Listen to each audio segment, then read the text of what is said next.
Good morning, boys and girls. Good to see you this morning. Glad you're here. Let me say good morning to Cameron and to Hannah, to Applesauce, to Jaden, Rachel. Who else is in here? My ear's doing a funny thing. Brett, good to see you. Abigail. All right. Good. Well, wonderful. Glad you guys are here. I'm sure some more people will be jumping in as they get that link and find us so that we can go do our Bible reading. And this morning we will be reading in 2 Samuel and also in Isaiah, kind of continuing that. So I was wearing my hat and now I have this like red mark on top of my head. I must squeeze my head too hard. We're going to skip this version. All right. So let's bring up the Bible here. Here it is. Oh, this is Daniel. Looking at Daniel. Next week, Daniel's terrifying vision of a man. I think that's it. 11, 12. So, man, we'll be done with Daniel soon. Then I got to get into the New Testament. I'm going to sneeze. Once I sneeze, I'll pray, and then we'll get started. Woo! That was a big sneeze. All right. Let's pray. Father, we thank you for this day, for this morning. Thank you for all the students who are coming in this morning. I pray that they be encouraged by our time together in your word and that you would allow for us to worship you and praise you and just grow closer to you through your word. In Jesus' name, amen. All right, Chris Mills. Merry Christmas, Merry Christmas. Too early for that. All right, Hosea, we're not reading you. Daniel, we're not reading you. But we are reading Isaiah, not Hosea, but Isaiah. I think we're in chapter 7. Yes. All right, chapter 7. So let's check out chapter 7, and we'll get going from there. Sweet. All right, Isaiah chapter 7. Remember, we're getting all of these kind of judgments on Israel because they've turned away from God. And God's basically said to them, I've been kind to you. I've planted you as my vineyard, and you have grown bitter grapes and wild grapes, and you are you're abandoning me, and judgment is going to come upon you. So these are warnings. Now, Isaiah is going to go talk to King Ahaz. So let's find out what happens. In the days of Ahaz, the son of Jotham, the son of Uzziah, king of Judah, Rezin, the king of Syria, and Pekah, the son of Remaliah, the king of Israel, came to Jerusalem to wage war against it, but could not yet mount an attack against it. When the house of David was told, Syria is in league with Ephraim, the heart of Ahaz, and the heart of his people shook as the trees of the forest shake before the wind. And the Lord said to Isaiah, Go out and meet Ahaz, you and Shear-Jashub, your son, at the end of the conduit of the upper pool on the highway of the washers' field,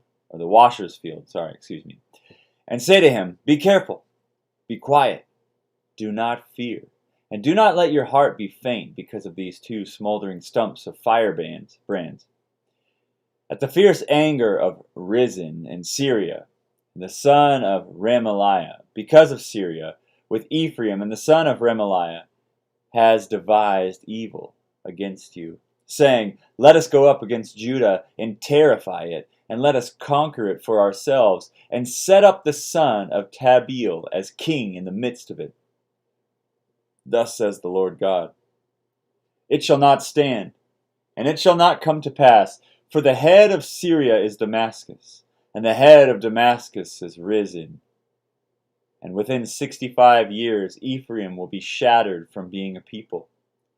And the head of Ephraim is Samaria, and the head of Samaria is on the son of Remaliah. If you are not firm in faith, you will not be firm at all. Again the Lord spoke to Ahaz, Ask a sign of the Lord your God. Let it be deep as Sheol or high as heaven. But Ahaz said, I will not ask, and I will not put the Lord to the test. And he said, Hear then, O house of David. Is it too little for you to weary men, that you weary my God also? Therefore the Lord himself will give you a sign. Behold, the virgin shall conceive and bear a son, and shall call his name Emmanuel, that he shall eat curds and honey, when he knows how to refuse the evil and choose the good. For before the boy knows how to refuse the evil and choose the good, the land whose two kings you dread will be deserted. The Lord will bring upon you, and upon your people, and upon your father's house, such days as have not come since the day that Ephraim departed Judah, the king of Assyria. And in that day the Lord will whistle for the fly that is at the end of the stream of Egypt, and for the bee that is at the land of Assyria.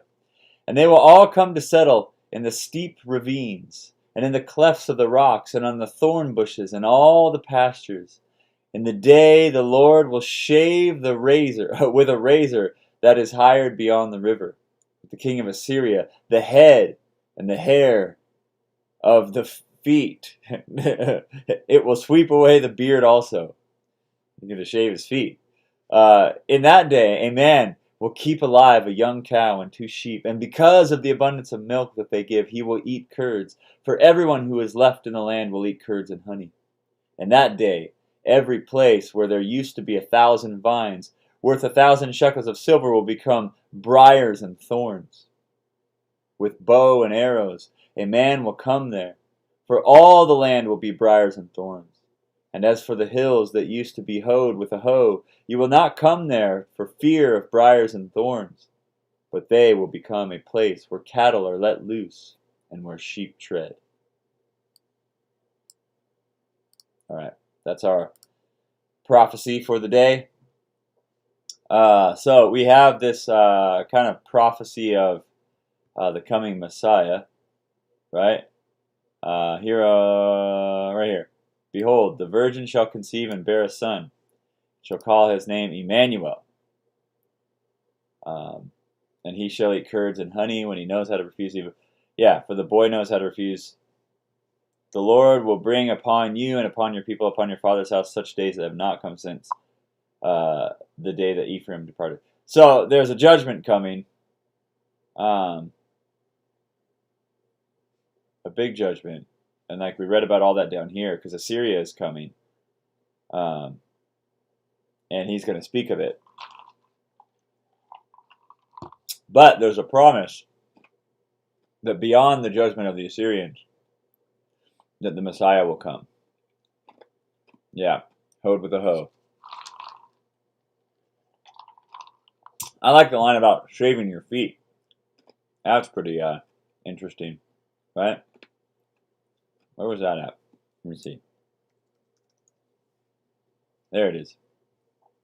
In that day the Lord will shave with a razor that is hired beyond the river with the king of Assyria, the head and the hair of the feet. I don't know about that. You're going to shave your feet and your beard. Your beard too. A lot of beard shaming going on in the Bible here. If you don't have a beard, you are in big trouble. All right, let's take a look at 2 Samuel. Man, my nose is like clogged this morning. I'm having a hard time reading. I'm having a hard time talking. But I'm going to push through. I'm going to push through for you guys. Just for you. I'm going to push on through. Doopy-doo. Doobie-doo-doo-doo. What book am I looking for? Oh, yeah. 2 Samuel. Now I remember. All right. So here we go. 2 Samuel. We got Nahum, Ammon, and Tamar. Terrible story. Very tragic. All right. Absalom's conspiracy. All right. So we're going to find out what happens with Absalom. So Absalom is King David's son. He's been spending years over, the last few chapters. He's been spending years unleashing this kind of conspiracy against his dad to try to overtake the kingdom. So, pretty crafty dude, this Absalom. And now he's going to finally unleash his plan and try to take over the kingdom. So David has fled. David's hiding out in the mountains with a bunch of people. Absalom's coming to town with his people. And everybody's kind of choosing sides. This thing's been coming to a head for many years. And now we're coming to the thrilling conclusion of what is going to happen to Absalom and David. And let's read and find out. So, after this, Absalom got himself a chariot and horses, and 50 men. Oh, didn't we read that already? Thought we read that. Yeah. Here we go. All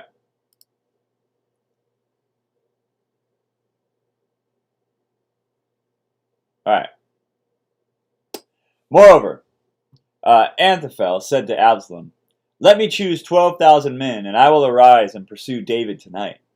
And I will come upon him while he was weary and discouraged, and throw him into a panic. And all the people who are with him will flee. I will strike down only the king, and I will bring all the people back to you as a bride comes home to her husband. You seek the life of only one man, and all the people will be at peace." And the advice seemed right in the eyes of Absalom and all the elders of Israel. Then Absalom said, "Call Hushai, or Hushai, the Archite, also. Let us hear what he has to say." And when Hushai came to Absalom, and Absalom said to him, "Thus says Ahithophel spoken. Thus has Ahithophel spoken. What shall we do what he says? If not, you speak." Then Hushai said to Absalom, "This time the counsel that Ahithophel has given is not good." Hushai said, "You know that your father and his men are mighty men, and that they are enraged like a bear robbed of her cubs in the field. Besides, your father is an expert in war, and he will not spend the night with the people. Behold, even now he has hidden himself in one of the pits or in some other place. And as soon as some of the people fall, at the first attack, whoever hears it will say, 'There has been a slaughter among the people who follow Absalom.' Then even the valiant men, whose heart is like the heart of a lion, will utterly melt with fear, for all Israel knows that your father is a mighty man, and that those who are with him are valiant men. But my counsel is that all Israel be gathered to you, from Dan to Beersheba, as the sand by the sea for multitude, and that you go to battle in person. So we shall come upon him in some place where he is to be found, and we shall light upon him as the dew falls on the ground. And of him and all the men with him not one will be left. For if he withdraws into the city, then all Israel will bring ropes to that city, and we shall drag it into the valley, until not even a pebble is to be found there." And Absalom and all the men of Israel said, "The counsel of Hushai the Archite is better than the counsel of Ahithophel." For the Lord had ordained to defeat the good counsel of Ahithophel, so the Lord might bring him upon Absalom. These words, these guys' names are hard to say. Then Hushai said to Zadok, the Abiathar, and Abiathar the priest, "Thus and so did Ahithophel counsel Absalom, the elders of Israel, and thus and so have I counseled. Now therefore send quickly and tell David, do not stay tonight at the fords of the wilderness, but by all means pass over, lest the king and all the people who are with him be swallowed up." Now Jonathan and Ahaz and Ahaz were waiting at En-rogel. A female servant was to go and tell them, and they were to go and tell King David, for they were not to be seen entering the city. But a young man saw them and told Absalom. So both of them went away quickly and came to the house of a man at Bahurim, who had a well in his courtyard. And they went down into it. And the woman took and spread a covering over the well's mouth, and scattered grain on it, and nothing was known of it. When Absalom's servants came to the woman at the house, they said, "Where are Ahimaaz and Jonathan?" And the woman said to them, "They have gone over the brook of water." And when they had sought, they could not find them. And they returned to Jerusalem. After they had gone, the men came up out of the well, and went and told King David, and said to David, "Arise, and go quickly over the water. For thus and so has Ahithophel counseled against you." Then David arose, and all the people who were with him, and they crossed the Jordan by daybreak. Not one of them was left who had not crossed the Jordan. When Ahithophel saw that the counsel was not followed, he saddled his donkey and went off home to his own city. He set his house in order, and he hanged himself. And he died and was buried in the tomb of his father. Then David came to Mahanaim. And Absalom crossed the Jordan with all the men of Israel. Now Absalom had set Amasa over the army instead of Joab. Amasa was the son of a man named Ithra, the Ishmaelite, who had married Abigail, the daughter of Nashash, the sister of Zeruiah, Joab's mother. And Israel and Absalom encamped in the land of Gilead. When David came to Mahanaim, Shenobi, the son of Nasham from Rabbah, of the Amorites, of Mechir, the son of Amiel, from Lodebar, and Barzillai,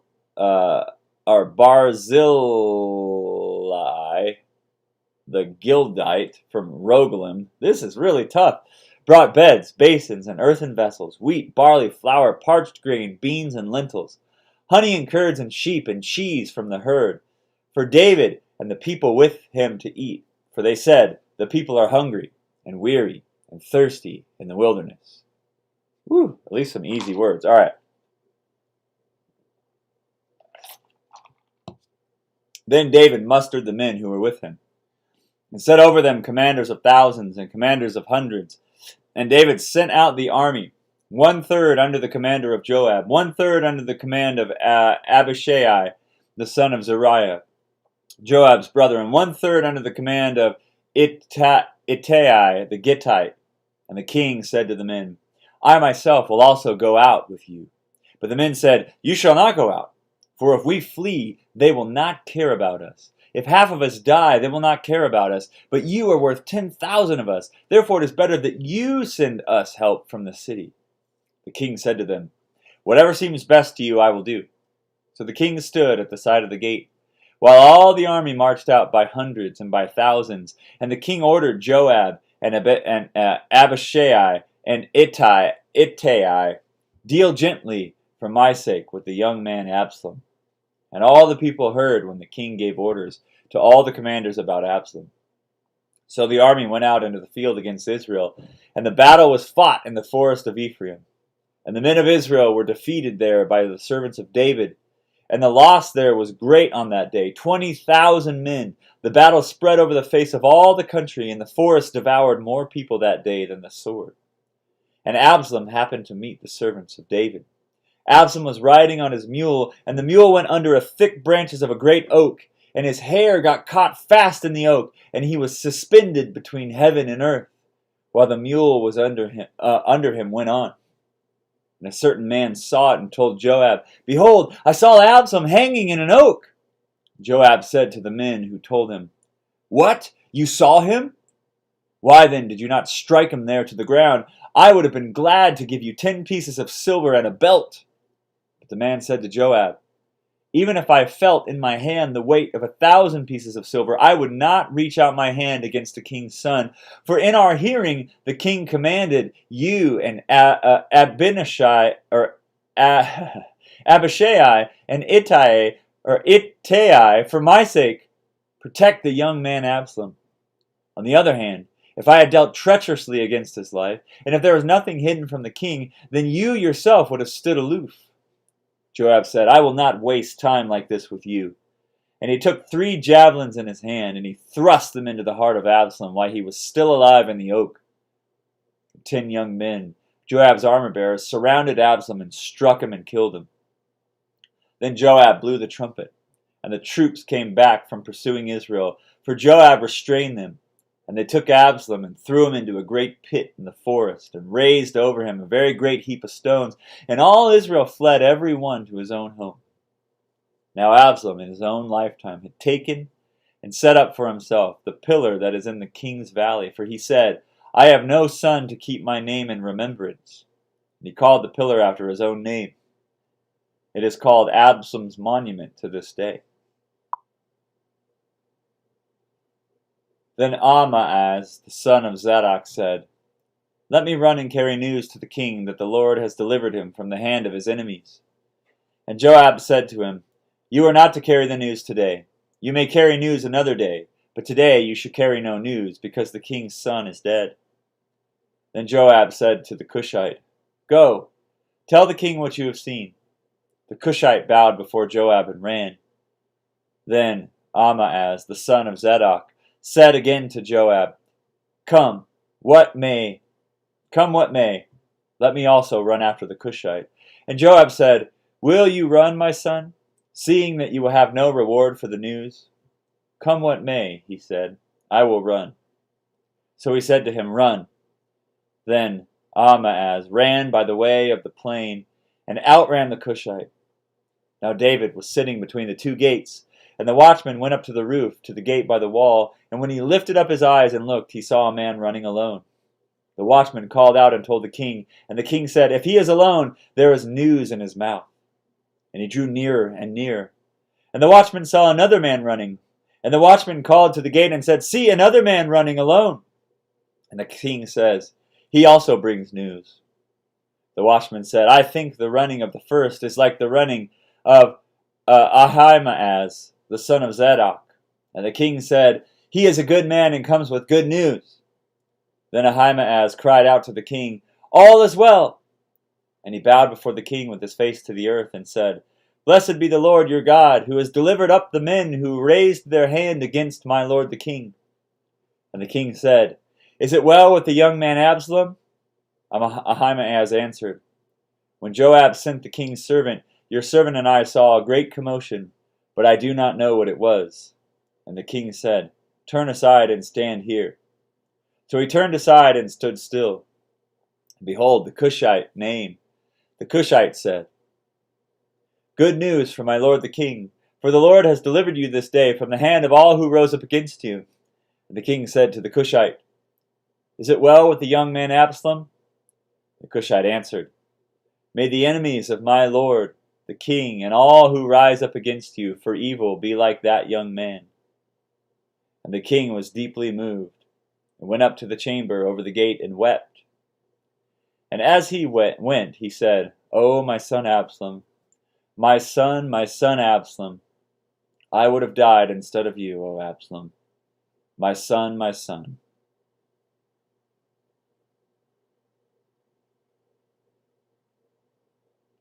Should we get David back to Jerusalem? Should we read one more chapter? I'm going to need a drink. You guys tell me in the comments. Should we read one more chapter?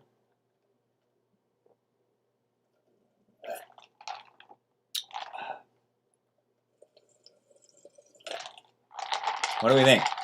One more, or should we be done for the day? I think we should get David back to Jerusalem. That's my thought. I agree. Joab was such a dirtbag. Oh, let's put comments up here. So, I got to put it like this so we can see it. Alright. Joab was such a dirtbag. It always amazes me how he lived so long without being punished for his breakings of the law until the time of Solomon. Yeah. It's true. There's a lot of evil going on here. It's crazy. Like, it's crazy how David's son, tries to take the kingdom, and then takes David's concubines in front of the whole world, and then sets it all up. The other crazy thing is David's goes back to being king, and there's these people who are with Absalom. A bunch of them died, but a bunch of them are just gonna flip flop and go back and yay, praise King David. I don't know, man. This is a crazy time. All right, we'll read one more. Here's chapter 19. One more sip. All right. Joab rebukes David. It was told Joab, Behold, the king is weeping and mourning for Absalom. So the victory that day was turned into mourning for all the people. For the people heard that day, the king is grieving for his son. And the people stole into the city that day as people steal in who are ashamed when they flee in battle. The king covered his face, and the king cried with a loud voice, O my son Absalom! O Absalom, my son, my son! Then Joab came into the house of the king and said, You have today covered with shame the faces of all your servants, who have this day saved your life and the lives of your sons and your daughters and the lives of your wives and your concubines, because you love those who hate you and hate those who love you. For you have made it clear today that commanders and servants are nothing to you. For today I know that if Absalom were alive and all of us were dead today, then you would be pleased. Now therefore arise, Go out and speak kindly to your servants, for I swear by the Lord, if you do not go, not a man will stay with you this night. And this will be worse for you than all the evil that has come upon you from your youth until now. And then the king arose and took a seat in the gate. The people were told, Behold, the king is sitting in the gate. And all the people came before the king. Man, what a mean thing for Joab to say. Now Israel had fled every man to his own home. And all the people were arguing throughout all the tribes of Israel, saying, The king delivered us from the hand of our enemies, and saved us from the hand of the Philistines, and now he has fled out of the land from Absalom. But Absalom, who was anointed over us, is dead in battle. Now therefore, why do you say nothing about bringing the king back? And King David sent this message to Zadok and Abiathar, the priests. Say to the elders of Judah, Why should you be the last to bring the king back to his house, when the word of all Israel has come to the king? You are my brothers, you are my bone and my flesh. Why then should you be the last to bring back the king? And say to Amasa, Are you not my bone and my flesh? God do so to me and more also, if you are not commander of my army from now on in the place of Joab. And he swayed the heart of all the men of Judah as one man, so that they sent word to the king, Return, both you and all your servants. So the king came back to the Jordan, to the Jordan, and Judah came back to Gilgal to meet the king and to bring the king over to the Jordan.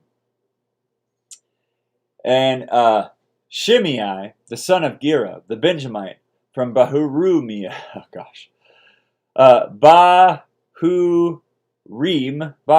I guess, or Bahurim, hurried to come down with the men of Judah to meet King David. And with him were 1,000 men from Benjamin. And Ziba, the servant of the house of Saul, with his 15 sons and his 20 servants, rushed down to the Jordan before the king. And they crossed the ford to bring over the king's household and to do his pleasure.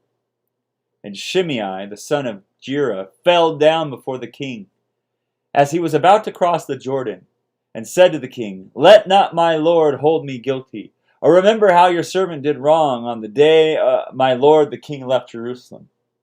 Do not let the king take it to heart. For your servant knows that I have sinned. Therefore, behold, I have come this day, the first of all the house of Joseph, to come down to meet my lord the king. Abishai, the son of Zeruiah, answered, Shall not Shimei be put to death for this, because he cursed the Lord's anointed? But David said, What have I to do with you, you sons of Zeruiah, that you should this day be an adversary to me?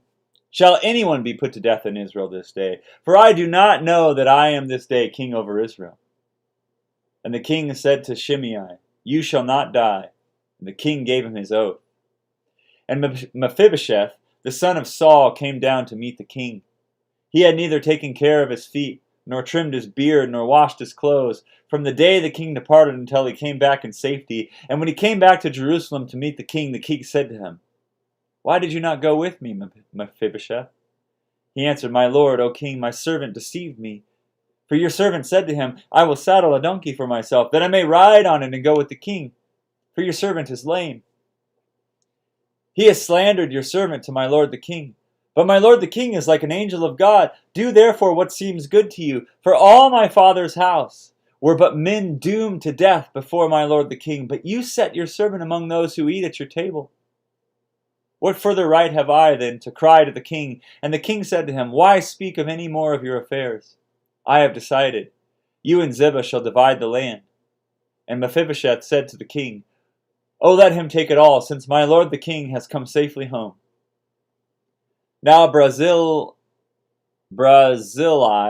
the Gileadite, had come down from Rogelim, and he went on with the king to Jordan to escort him over the Jordan.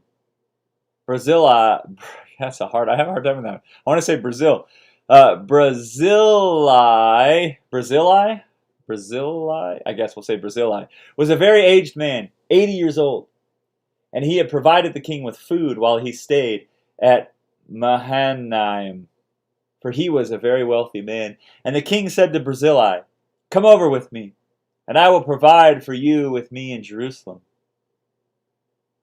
But Barzillai said to the king, "How many years have I still to live, that I should go up with the king to Jerusalem? I am this day 80 years old. Can I discern what is pleasant and what is not? Can your servant taste what he eats or what he drinks? Can I still listen to the voice of singing men and singing women? Why then should your servant be added to a burden? Why then should your servant be an added burden to the Lord my king? Your servant will go a little way over the Jordan with the king. Why should the king repay me with such a reward?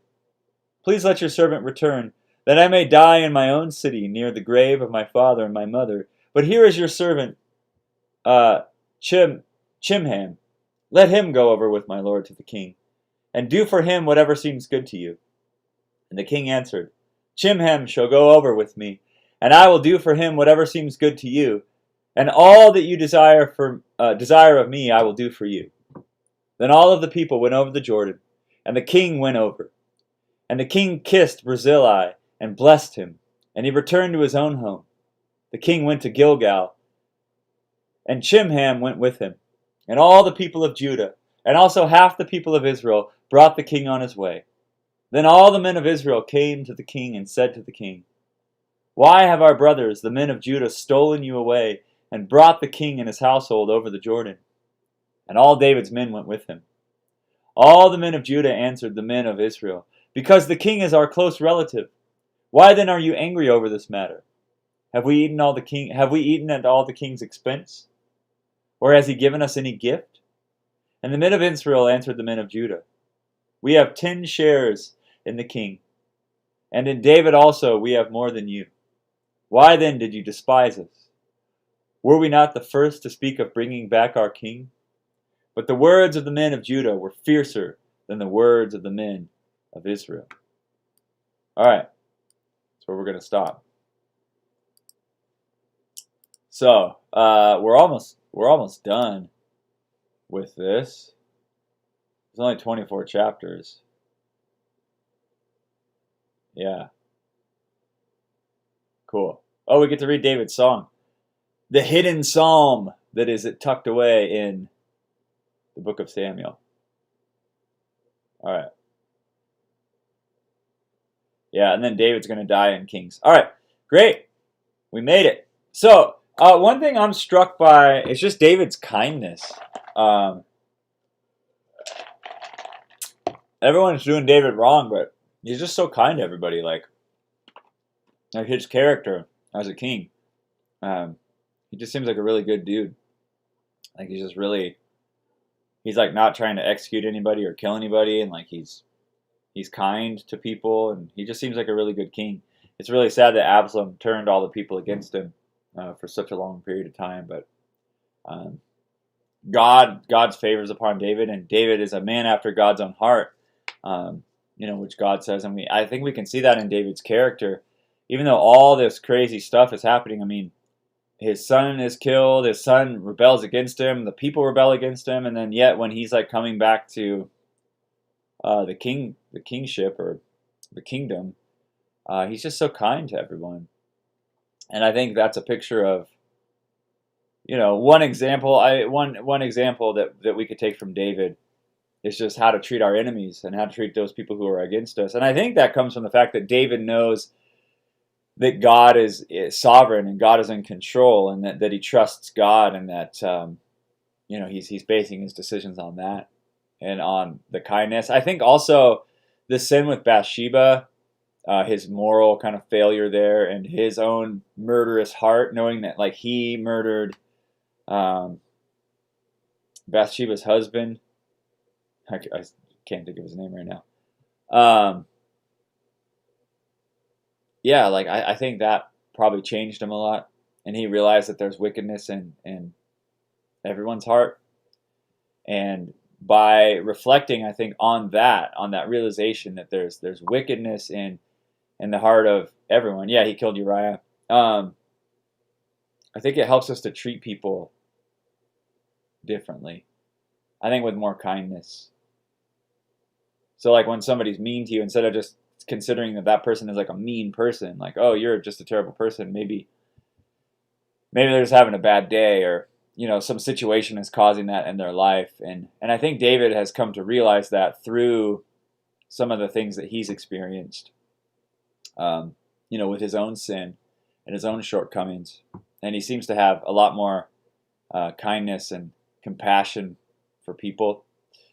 Not to say that he's not still a man of war and a battle and fight. I mean, he's still lays it down and gets the business done that he's got to do. So,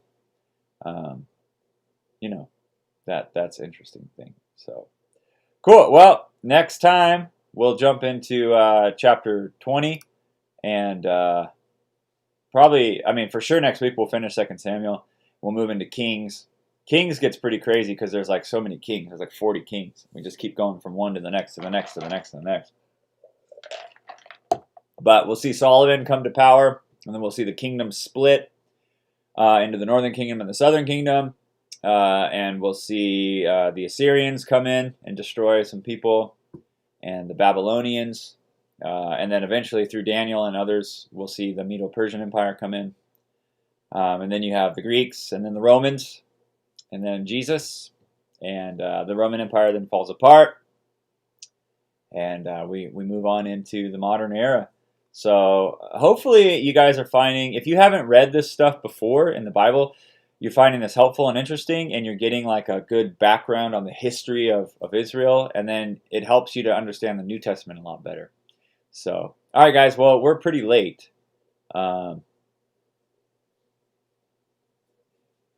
Yeah. We'll pick our favorite kings. All right, we're getting pretty late. It's 9:37, so I better sign off. Thanks, guys, for sticking around. Remember, Monday we're not going to be on here because we have a hike.